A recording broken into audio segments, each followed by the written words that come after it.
Assalamu alaikum. Peace be upon you all. So I wanted to share that I have been overwhelmed by the responses to the survey that I put out for the Muslim community for those who are suffering from depression, anxiety, and bipolar. And I wanted to tell you that I have been overwhelmed by the responses that I've received so far.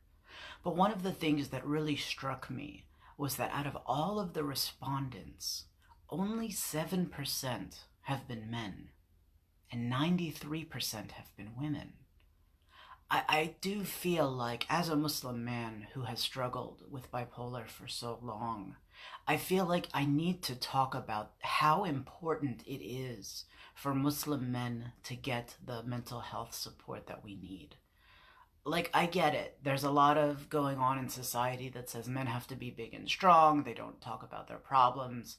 You know, all of these exist in our society, but it's toxic and it's harmful.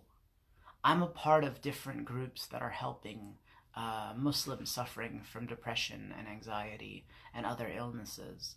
And there's an equal mix of men and women.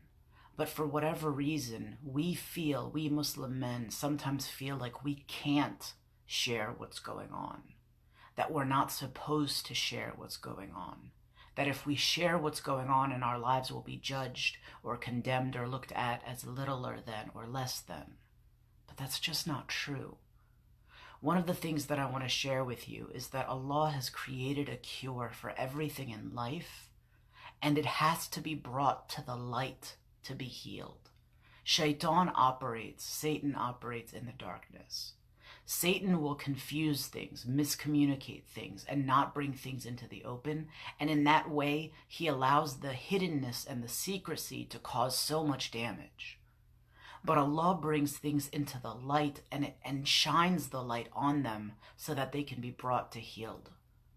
If we keep in the shadows and we stay in the darkness, Shaitan has the advantage over us and can definitely manipulate us and these sad feelings in isolation and make us feel like we're the only ones, that all of our fellow brothers have it all worked out, that everybody else is happy and I'm the only one, what's wrong with me?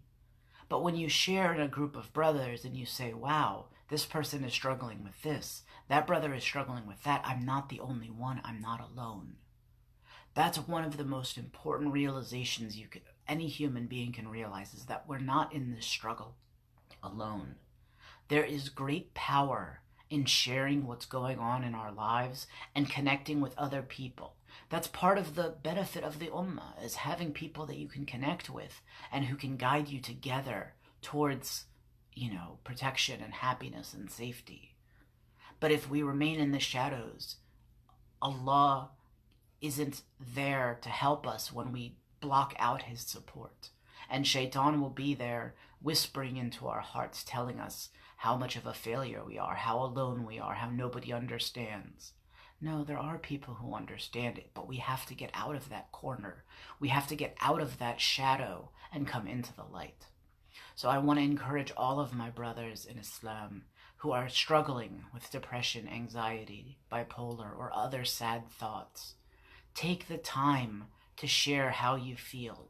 Take the time to get the help that you need and the support that you deserve, because we want to be a supportive community.